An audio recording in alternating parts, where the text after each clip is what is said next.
Welcome back to another 90 Day Fiancé recap. Let's talk The Last Resort Season 2, Episode 16! The end is near, y'all. Next week is the recommitment ceremony. I cannot believe we're already here. Where did the time go? I feel like I say this in every single video. I just can't believe how quickly time is passing. So I'm going to rate the season and share my overall thoughts at the end of the video. So first, let's get into the recap. It's a recap. It's a recap. It's a recap.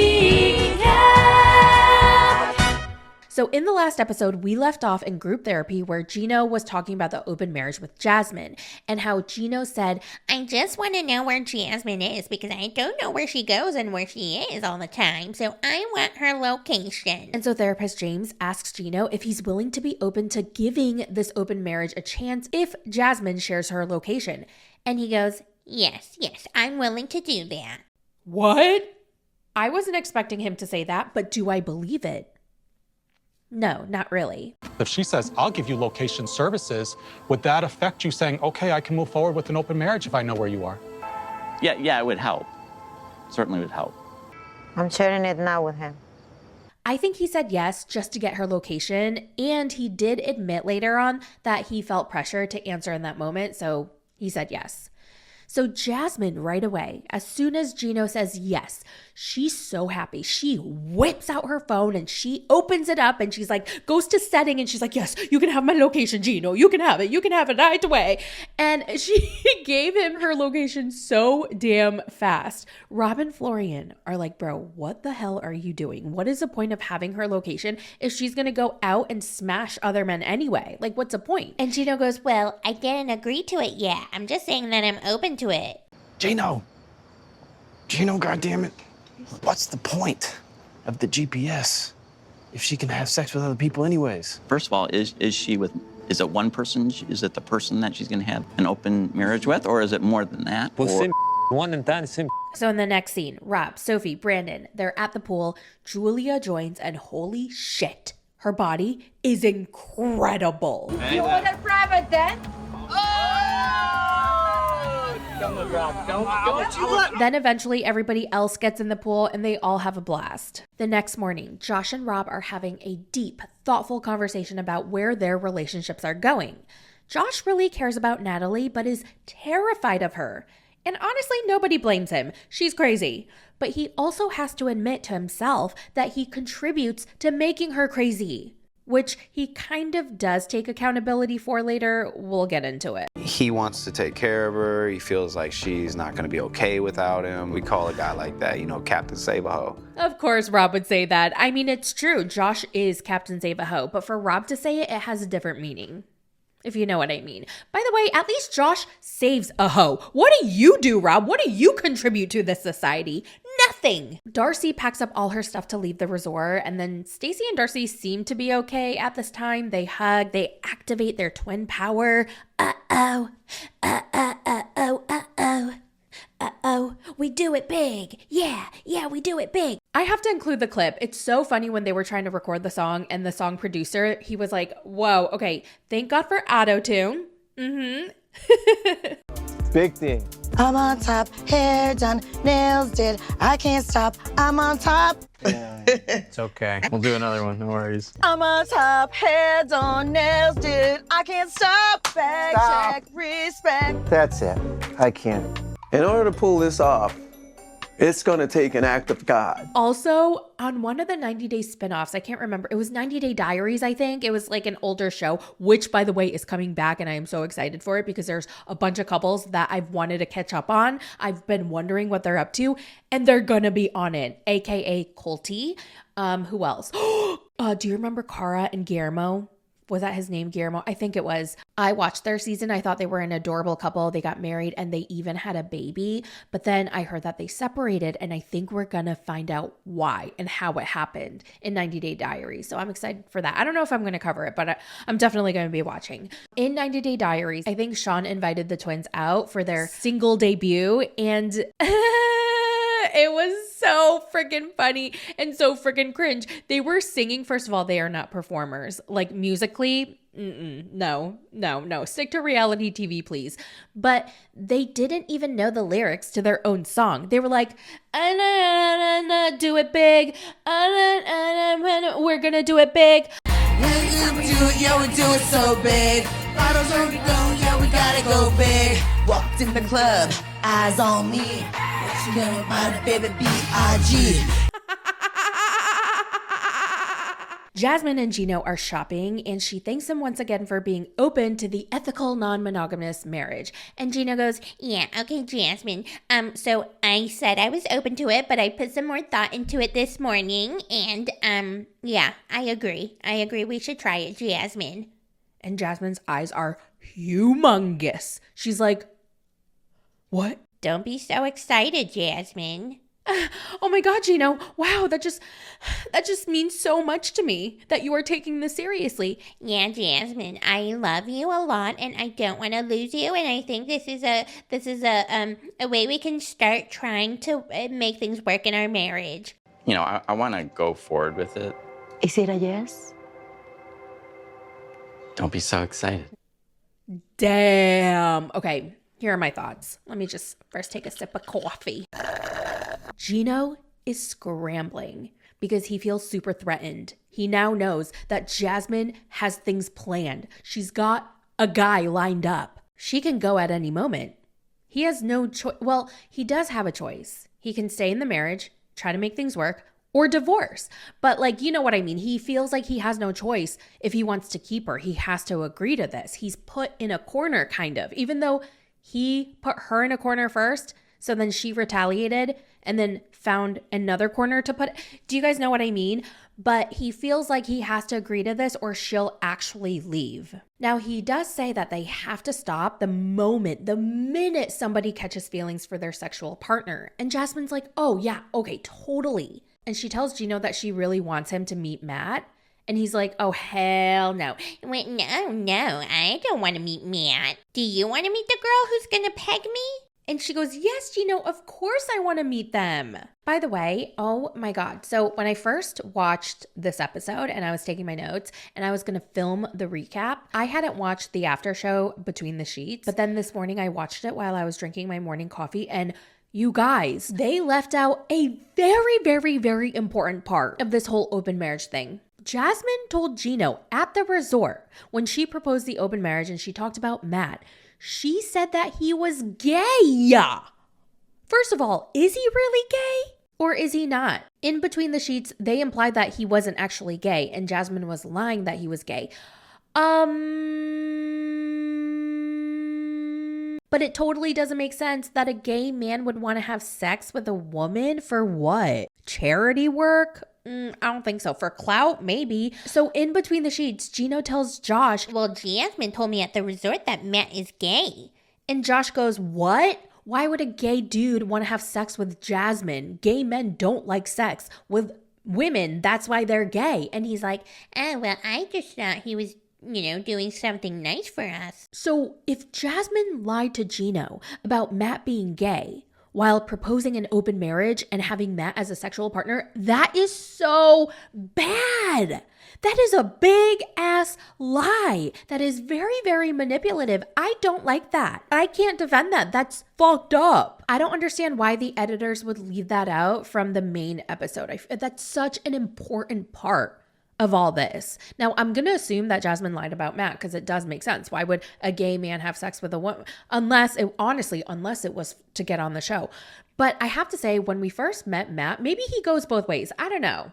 We just need clarification. I have so many questions that I need answers to. It's the last group therapy sesh, and each person has to think of the first word that describes how they feel about their relationship right now. Rob says steady, and Sophie says confusion.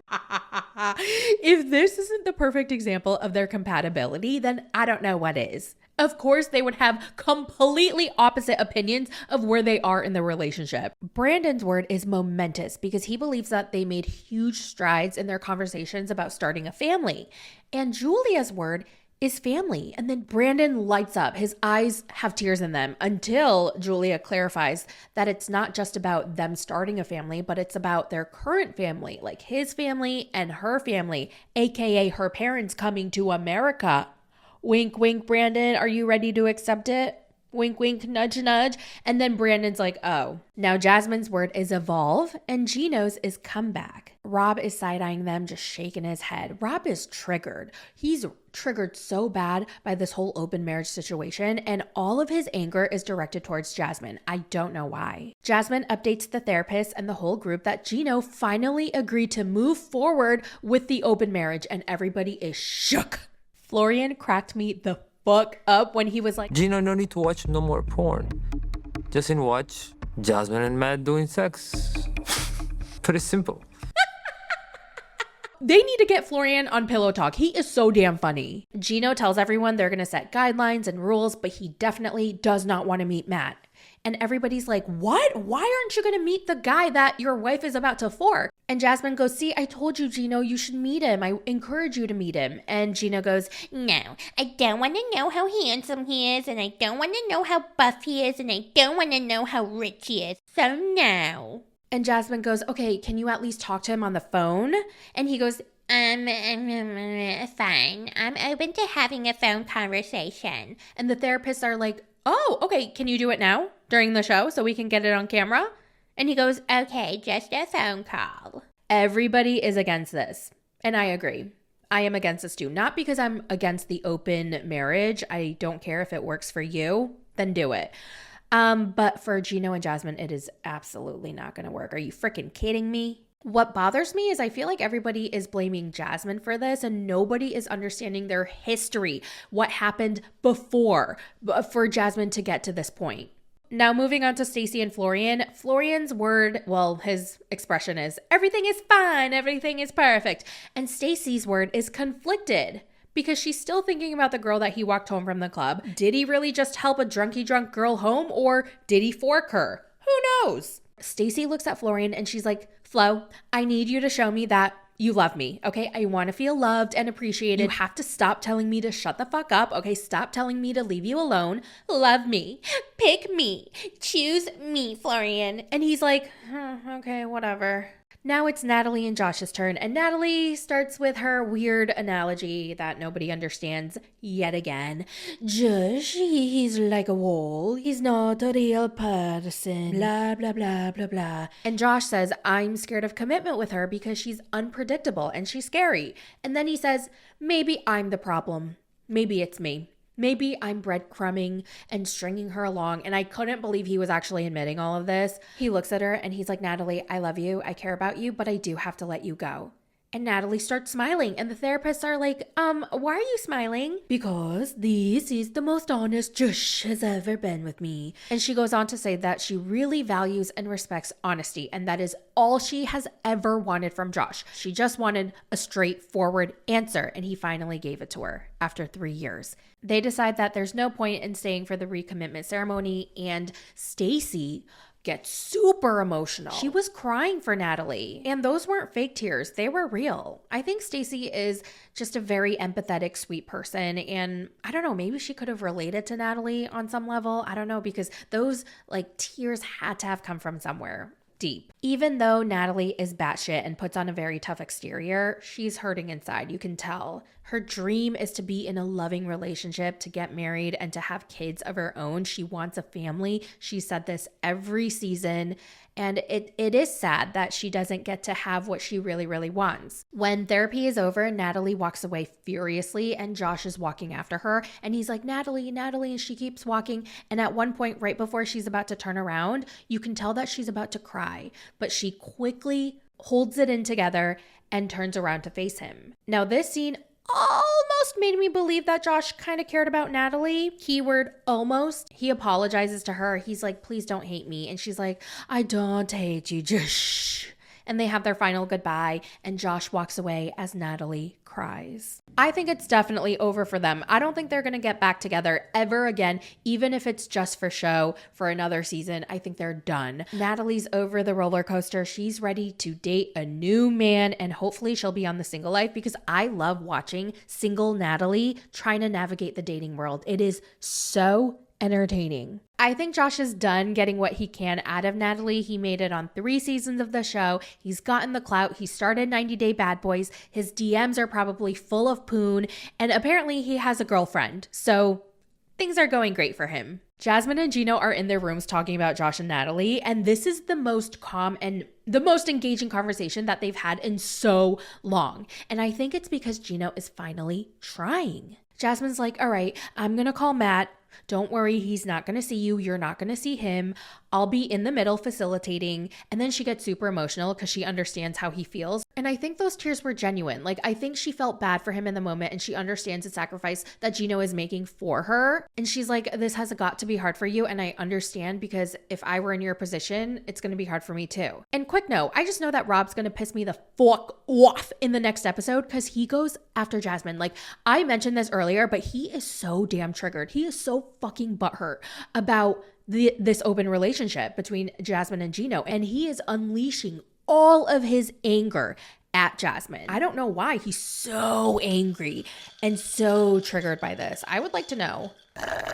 I'm just warning y'all now, if you don't want to hear me bitch and scream, do not watch next week's The Last Resort recap. That's my advice, because some people were complaining that I was way too much and way too harsh and way too screamy on Greg and Joan, but I'm going to be way more fucking over the top with Rob, because Greg, I believe, is a good guy. I believe he has a good heart. I believe Greg has potential to be a provider, but Rob is a piece of shit with zero potential and zero hope and zero usefulness. I could go on and on and on and on and on and on and on and on and on. Since the season is coming to an end, I'm going to give it a rating. I would give it an overall rating of a 6.9 or 7 out of 10. I don't know if anyone else is going to agree with me when I say this, but I feel like from an overall entertainment perspective, I actually enjoyed season 1 a lot more.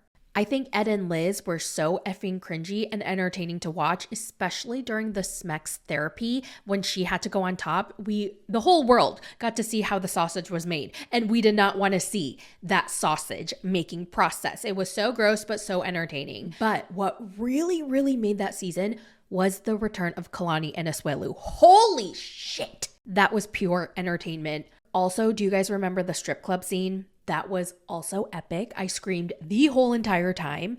And then Molly and Kelly watching the demise of their relationship. Actually, their relationship was clearly over, but we really got a good understanding of why it ended. I thought it was riveting. Even Jovi and Yara. I always thought they were a very boring couple, but even they were entertaining because we got to see Jovi again with the strippers. Okay, he loves the strippers and the strip club. That's why I was so looking forward to season 2 of The Last Resort, because The Last Resort after season 1 was my favorite spinoff of all the 90-day spinoffs. So I gotta say, compared to season 1, in my opinion, season 2 was a little lackluster. It was a little underwhelming. Season 3, do not let me down. Okay, I want my eyes glued to the screen. I want to be gasping every 5 minutes. Okay, give me season 1 vibes again, please. Who do we think should be on season 3? Gosh, I'd have to go back and look at all the couples, but do you want to know who I miss? I miss Kimbali and Usman. They were such good TV. Nicole and Azan. Sumit and Jenny, I wonder what they're up to. They're going to be on 90 Day Diaries, by the way. Last but not least, I actually want to end this video on a Reddit thread, okay? The subreddit is called Am I Overreacting? And this kind of reminded me, it was kind of giving The Last Resort vibes. Let's read this post together, okay?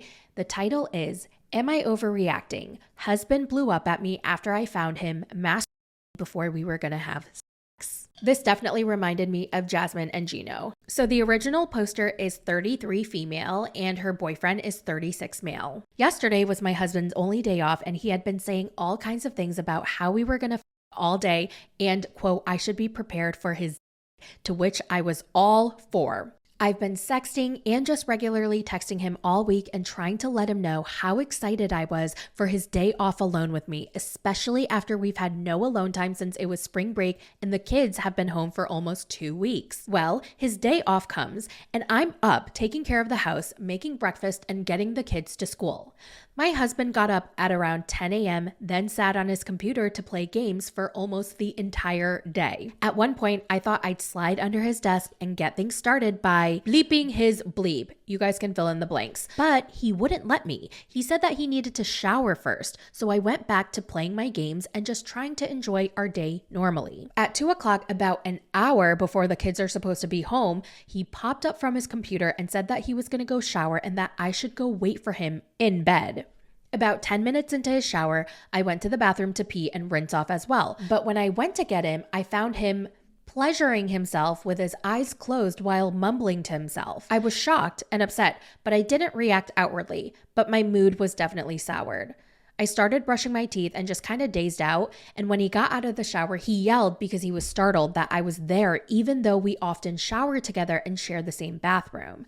I immediately told him I wasn't feeling well and I didn't want to have schmecks anymore. He didn't listen. He kept asking why, and he pressed the matter until I finally said that I had seen him pleasuring himself. I told him that it felt like he had to work himself up to have schmecks with me, especially when I've been trying to initiate it all day. He blew up immediately. He yelled at me saying I was spying on him and how dare I make him feel bad for washing his ding dong, and that I have no right to try and make him feel bad about anything he does with his ding dong. He then slammed the bathroom door in my face and went on talking to himself. I was upset and decided to go sit in the backyard and write out my feelings to try and organize my thoughts. He came outside about 20 minutes after I did and then went back inside, locking the door. Right before the kids were about to come home, he came outside again and said he's sorry for yelling. He waited a breath for me to respond and then blew up again when I didn't immediately say something back, and then he went back into the house. He sat pouting at his computer, ignoring everyone and being mean when the kids tried to interact with him. I still haven't spoken to him. What the fuck? Okay, and then she said, edit for clarification. Comments get buried, so I'll try to respond to the most reoccurring question and statements here. We have schmecks very regularly. We had schmecks Saturday and Sunday. I gave him a good night, BJ. Monday was supposed to be our day together without having to be so careful and reserved because the kids went back to school. I understand guys sometimes need a little workup before schmecks when they're trying to last longer, but we had less than 30 minutes before the kids were supposed to be home at that point, so that's not really applicable to this situation. Okay. Wow. First of all, there's so many red flags. Why did he get so damn angry? That's weird. That's a huge red flag to blow up at you. And then he slammed the door in your face. And then when you went outside, he went outside, then got mad at you again for not saying anything. And then he went back inside and locked the door while you were outside. No. And is this like a one-time occurrence? Had this never happened before? There are so many questions that I have, but it's such a big fucking red flag. Also, what also confuses me is they dedicated Monday for their schmeck session because their kids were going to be in school, and so they could just go all out and go all wild. But then he wasn't ready until an hour before the kids would come home. What? The very top comment says, can we give some attention to how he yelled at you 2 to 3 different times? Yep. And he locked you out of the house? Yep. And he took his attitude out on the kids? Oh my God. Yes. She did say that he was pouting and taking it out on the kids. He wasn't talking to them. He wasn't interacting with them. That's fucking weird. Yeah, that's messed up, treating his kids poorly because he's mad at his wife. His kids are probably wondering what they did wrong to make dad mad. Yeah, that's not fucking fair. Those poor damn kids. Okay, next. It's crazy how many comments I've seen blaming the OP. Oh God. Like she's instantly supposed to know that he's cranking it out so that he can last longer. Yeah, if that were the case, why didn't he just tell her that's what he was doing? Instead, he got mad and he blew up and locked her out.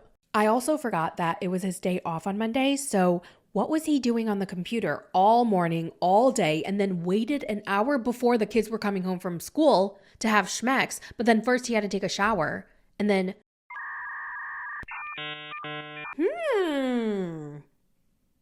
why was he so mad that she was in the shower or in the bathroom? What was he doing in there other than pleasuring himself.